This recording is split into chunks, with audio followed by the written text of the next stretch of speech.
Can you tell us a little bit about, you're wearing this lovely PokerStars.net, and if we can get a close-up of that, Mr. PokerStars.net guy, that would be wonderful. Obviously, there was a time where being an online pro, a faceless dude, meant that you were not going to get sponsorship. It just wasn't going to happen. And obviously, PokerStars decided it was important to start making transitions in that regard. Can you tell us about the process you went through to eventually become a part of the PokerStars team? Well, I was among the 2+2 community, and I would post on there, etc. And I think my popularity started getting recognized amongst PokerStars, and I played a lot on PokerStars. And I just really liked playing on PokerStars. I didn't play it on any of the other websites like Full Tilt or whatnot. And becoming Supernova Elite and just the popularity amongst it just kind of made, I think PokerStars started to recognize that I was maybe becoming an internet figure and such like that. And, they created a team online, which is pretty new, about a little bit more than a year now. Okay. And I was, they had applications or whatnot for, Supernova players, etc. Just amongst a lot of players, PokerStars players. And I applied, which is kind of telling them my involvement in the community, and, just how much I like playing on the website, etc. And, the VIP manager at the time, they sent me an email saying, like, congratulations, you're part of our new team online. You'll be announced, the first team online, first member. And it was a great honor just to finally be a part of Team PokerStars. Before I was actually a member of Team Online, I saw those players on PokerStars that were team members, and I was just like, it would be really great if I could be one of those one day. I think that's maybe a little bit back in my head. I just tried to, maybe that's one of the reasons why I wanted to become Supernova Elite 2. Maybe that was why I wanted to be that main event champion, all that stuff. And actually finally got to be, now that I am a part of Team PokerStars, like when I first was introduced into it, I was just so honored. It was just so great to, I finally made it. Sure. So, I'm just glad and happy to try to bank some more tournaments. Well, I haven't banked any tournament actually. He cleans up enough in the cash games. Yeah, he does okay. PokerStars has a certain reputation for making their pros work. There are some sites out there where you put on the badge, you sit down at the table, you play your hands per hour, and that's it. You're here with us because we contacted, the PR people at PokerStars and said we need a guest, and they said, oh well, we got Randy, and so obviously you're being asked to put some of your time aside from playing poker and doing the media stuff. How are you finding that experience and that part of being a sponsored player? I think it's a good thing. Even if I wasn't a sponsored pro, I would still do these media things. Being able to connect with the poker community, that I know so many people are going to be watching this, it's just a great feeling. And, it's not a burden to me for PokerStars asking, hey, can you want to do this video? It actually feels like an honor, the PR people come to me, it's like, hey, you want to do this thing? I'm like, sure, I'm like right on top of it right away. Right. And, just being able to, I know people want to hear my story and, just kind of listen to me talk, and it's just satisfying that. It's a good feeling. It's kind of hard to explain in words. But no, I think you did a pretty good job. Well, that's good to hear. You have any questions about his technical game that I probably couldn't get into that will make sense to our more advanced listeners? Well, on the spot, the first question is, what do you want to tell us about your technical game? I don't know. What do you think about, how long did it take for you to get to a point where you felt like you could play 24 tables at a high level? Did you really step it up slowly after? You said before, you mentioned, you played 4 to 6 tables, it up, et cetera, and that's, the way I've spent most of my time. Now I tend to play a bit more than that. Yeah. But, at what point, you mentioned just one day going, hey, I want to do Supernova Elite. You didn't just dive right into 24 tables, and even if you did, there's no way you had success doing that right away, right? Yeah. How long was the process? How'd you go about doing it? I would say that first off, yeah, I didn't jump from 1 to 4 to 24 tables. I gradually added tables, you know, 4 to 5, 5 to 6, 6 to 7, so on.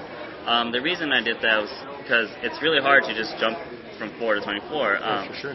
You just had to play, get experience and try to get used to it. So that's just what I did. And the great thing is, lower amount of tables, it's easier to focus on a lot of hands, more in depth. Whereas when I'm playing 24, now I can still focus, but it's in a different style. And it didn't, yeah, like you said, it didn't happen overnight. I'm not sure exactly how long it took me to get to that point to play 24 tables.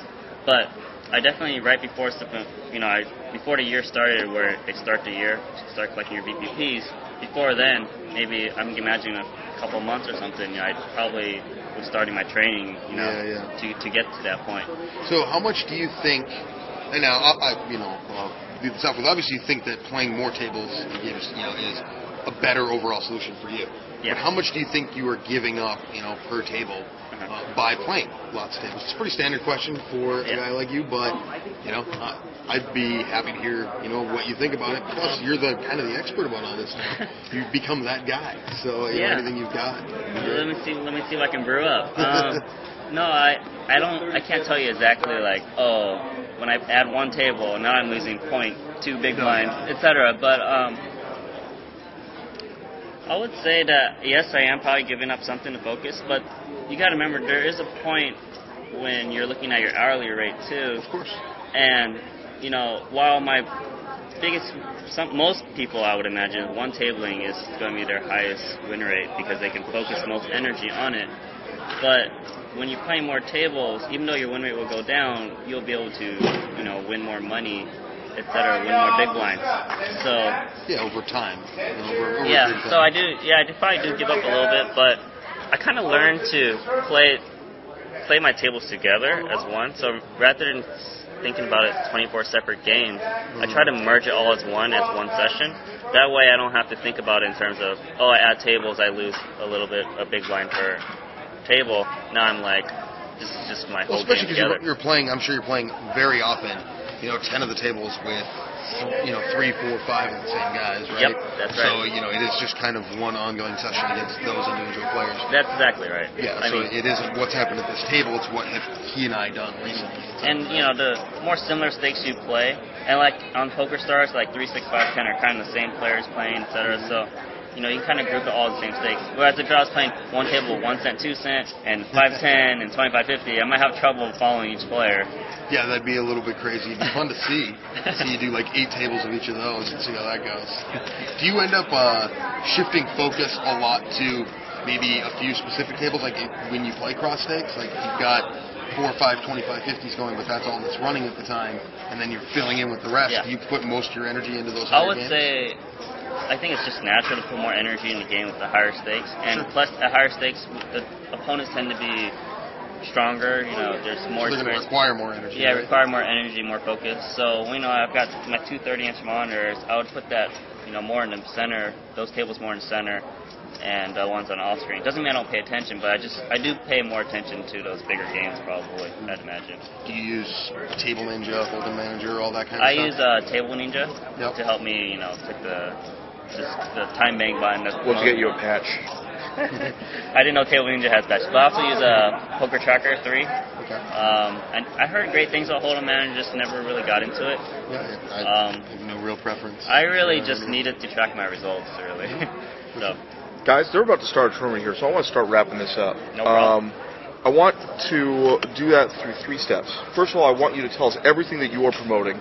And then I have one important question for you and one exercise I want to take you through. So first of all, tell us everything that you are doing online right now and where people can find you on the internet or off the internet if they want to be following your goings-on. Okay. Well, I hope when you said exercise, you didn't mean actual exercise. No. You'll see. I think you'll like it. All right. But, yeah, so I have a blog. That's www.randylou.com. Last name L-E-W. Okay. That's where I blog. I try to blog a few times a week and just talk about poker and my life. So if you just want to really follow my life, that's probably one of the best ways to do it. Cool. I have a Twitter, Randy_Lou. Those are like my dumb things that I say, you know, once in a while. But You can check that out. I also have We gotta go fast. I already have a strategy site. Strategy site? That's at PokerNewsStrategy.com. Okay. That's where I make videos. And you can also follow me in forum posts, 2+2, and PokerSchool Online. All right. And, of course, PokerStars, Team Pro, we don't ever want to forget them because, they're the reason that we're all here right now. Okay, the important question I wanted to ask you, what Street Fighter character? Me? Yes. It changed, actually, but I would say Ryu right now. Ryu. All right. Ryu. And finally, the exercise I wanted you to do for me. I want you with one hand to demonstrate your chart. I want to see your chart demonstrated with one hand, just like this. Show us what your chart looks like with that right hand right there. Looks like this. And there has been a little bit this, but it's going to go like this. Okay, good. All right, so a little bending of the fingers at the end there, but, in all, it's nice to have that part of the wrist in that direction. Yeah. Randy, thank you so much for joining us. It's been great. You've been chatty and talkative and opinionated, and it's been good. It's been very good for us. We appreciate it. I'm glad you guys could just have honor let me be on your show, and be welcome to come back if you guys want me someday. Wow, he's getting ahead of himself. I'm a big deal. You should have me again. Jay, any last thoughts? It would be awesome to have him again, to be honest. Yeah, it was a great interview. Good meeting you for sure. And thanks a lot for coming on, dude. Thank you. Nanonoko. Ladies and gentlemen, thank you so much for watching. We'll have a name for the show eventually. As we record it, we don't have one yet, but we hope you enjoyed it. We look forward to doing a lot more. Good job, guys. Thanks. Oh, the three-way handshake? This is going to be awkward and take a long time. Nice. It worked. It all got in. Scene. Oh, nice.